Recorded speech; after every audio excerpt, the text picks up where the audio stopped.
આપણી ગાડી હે રેડી. હવે આ ગાડીમાં તમને પેલા ઈ કહી દઉં કે હું ફોલ્ટ છે. જો ભાઈ અત્યારે હાલે હે કાવો બનાવવાનો है आज. बहुत मनुष्य लग रहे हो, मत करो, रहने दो बहुत बुरे लग रहे हो. પલોઠી વાળી રસોડું હમણાં તમને બતાવું. કાવો પીને ઠેકાણે કરી દીધું.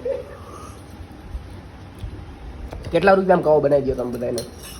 30 રૂપિયામાં 13 રૂપિયામાં બધા લઈ જાઓ. 10 રૂપિયા ભાડું, 40 રૂપિયામાં કાવો બનાવી, 10 રૂપિયા પેટ્રોલ ને 50 રૂપિયામાં ઘરે આવી જાય કાવો બનાવવા.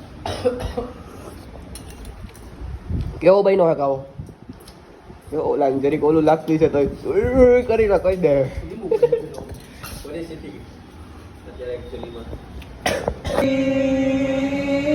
ઓહો એ ગિટાર લેતો તો ગિટાર રેવા રગ બારી આવી જવાની. બહુ લેખા નહીં કરાવવાના. Hello guys, WhatsApp, welcome back to new vlog. Ram Ram બધાને, સ્વાગત છે તમારા બધાનું નવા તાજા ફ્રેશ વ્લોગમાં. ને આજે વ્લોગની સ્ટાર્ટિંગ આપણે બહુ ધમાકેદાર રીતે કરવાના, કારણ કે આજે આપણે કરવાની આપણી ગાડીને મોડિફાઈ. મજાક કરું, કાંઈ મોડિફાઈ કરવાની જ છે, પણ આપણે એમાં જો હું તમને પહેલાં બહાર જઈ જાઉં. પણ બહાર જવા માટે ભાઈ એક મસ્તનો આપણી પાસે તકલીફ આવી ગઈ છે. જો વરસાદ વધી ગયો, પ્રિતેશના બ્લોગ બનાવવા દેવાની પરમિશન ના આવી છે ભાઈ ગાઈસ. તો ઘડીક વાર ખમી જાઓ, વરસાદ રહી જાય પછી તમને મસ્ત રીતે વાત શેર કરવાનો હું ને બહીના રહેજો વ્લોગમાં, કારણ કે આજના વ્લોગમાં ઘણી મજા આવવાની છે તમને. ઓકે, તો બહીના રહેજો ને લાઈક કોમેન્ટ ને બધું કરતા રહેજો. ઓકે, ઘરે કોઈ નથી એટલે તને બેહવા દઉં. બાકી જો મારી મમ્મી કે આ એક તો પાછી ફૂલણકી બહુ થાય, બેઠી રહે ને બાપા.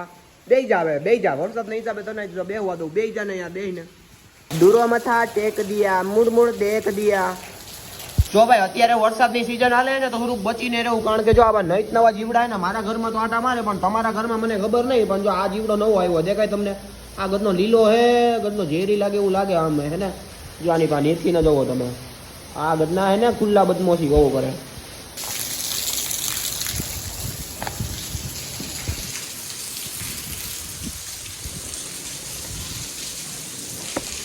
લે આ ભાઈ કેમ બાકી છે ને આપણી સિસ્ટમ ઘરે મીઠું પાણી ભરવાની સિસ્ટમ આપણી સેટ થઈ ગઈ અત્યારે. અને જો હવે કેટલો પાકો ભરાડી મને નથી ખબર, પણ અત્યારે ભરાય છે એ પાકું છે.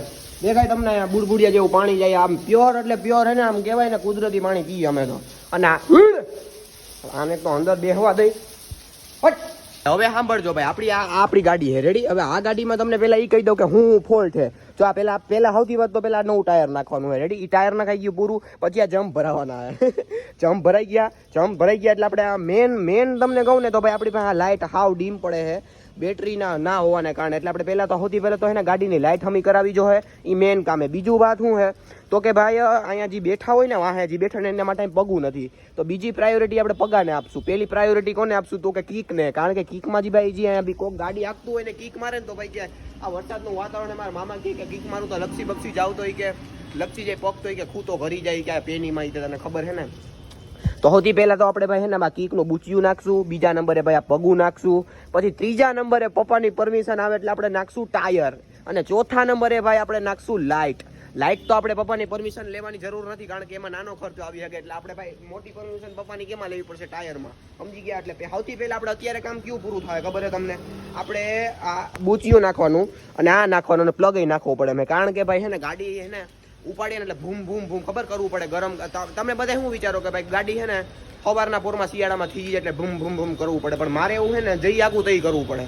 એનો મિનિંગ કે ભાઈ પાવર નથી આવતો ગાડીમાં હરખો, એટલે મારે લગભગ એને પ્લગ જ નવો નાખવો જોઈએ. તો હાલો કમ્પ્લીટ કરીએ આપણી ગાડીને, લેટ્સ ગો ગાઈસ. તો હવે આપણી ગાડી થઈ ગઈ છે ઓલમોસ્ટ રેડી, કારણ કે જો આ નખાઈ ગયું પછી આ પગું નવું નખાઈ ગયું, એ આ ભાઈએ નાખી દીધું. જોઈએ ભાઈ આપણા ભાઈ છે ને હારા માણા થઈ ગયા, આપણી ઘર પાસે જ રહી છે ચકાચક કરીને. જો ગાડીમાં મેન જે હોય ને જે અહીંયા જો ઓલા વાહે બેઠો ગદના પગ નો ઈ થઈ ગયું, આપણે કીક મારવામાં લાગી નો જાય ઈ થઈ ગયું, અને રેસે વધારે દીધી. એટલે હું આપણી ગાડી ચાલુ વરસાદને બૂમ કરવું પડે, એ નહીં કરવું પડે. સમજી ગયા તમે? હવે મેન કામ શું બાકી ખબર છે તમને? આ ટાયર નાખવાનું ના, આ લાઇટ નથી આપણી, એનું તમારે કંઈક કરી દેવાનું હોય જુગાડ. હવે લાઇટ હાવ નથી થતી, હાવ એટલી જ પડે છે. હાલો નહીં કંઈક કરી નાખતું આપણે. ટાયર તો હું બાપાનો જરીક આમ સાથ મળે, હાઈકોર્ટમાં આદેશ આવે ને પછી ટાયર નખાય, બાકી આ તો હજી નાનો ખર્ચો કહેવાય. હા તો એમ કરી નાખશું, આપણી પાસે બધું જુગાડ હોય. તમે રેડી ને? કાન થઈ ગયું તમને દેખાયા? આ કીકમાં બૂચ્યું છે ને આ નો નીકળે એના માટે વારો માર્યો પેલા હારી પેટ દબાવીને પછી મારી ફેવિકીક. દેખાય તમને? આ ફેવિકીક મારવા જોવો ભાઈ, ફેવિકીક મારે આમ ચોટાડતો હતો ને તો મારા હાથમાં જ ગરી ગઈ. ભાઈ આ ફેવિકિક નું રાજકારણ કોઈ દી પૂરું નહીં થાય મને એમ છે. જેટલી વાર હું ફેવિકિક ચોટાડું ને દરેક વખતે મારી બે આંગળી ચોટી જાય. નો એવા કાંડ થઈ જાય. જોતો તો મજા નો માનમાં જલ્દી આ મુખેડું, બાકી તો શું થઈ જાત કોણ જાણે. આ દર વખતે નહીં ભાઈ, આ બીટી હે હો હાવ. જોતો કેવું થઈ જાય પાછું આ. તો મિત્રો હવે વ્લોગને આપણે અહીંયા જ એન્ડ કરીએ. એને મને કમેન્ટ બોક્સમાં કહેજો કે ભાઈ આજના વ્લોગનું એડિટિંગ કેવું હતું. તમને જો મજા આવી હોય તો આ રીતનું એડિટિંગ આપણે નેક્સ્ટ વ્લોગમાં પણ કરશું, તો મને કમેન્ટમાં જણાવી દેજો ભૂલ્યા વગર. અને કાલનો વ્લોગ પણ બહુ સ્પેશિયલ રહેવાનો હોય, કારણ કે હવેના બધા વ્લોગ સ્પેશિયલ રહે, કારણ કે ભાઈ એડિટિંગમાં ફૂલ ફોકસ કરવા માંડ્યું. આજના વ્લોગનું એડિટિંગમાં જો તમે રિસ્પોન્સ આપ્યો ને તો બધા વ્લોગ આવી રીતના જ એડિટ કરે. અને રેડી ઓકે, તો મને આજનું કહી દેજો હું જુગાડે તમારો બાકી બધાનો. તો લાઈક કોમેન્ટ શેર સબસ્ક્રાઈબ અને હાઈપ દેવાનું ભૂલતા નહીં, કમેન્ટ કરવાનું ભૂલતા નહીં. તા લગી બધાને ભાઈ રામ રામ, અને ભાઈ ઘરમાં રહેજો શાંતિથી. ઓકે ભાઈ, બાય.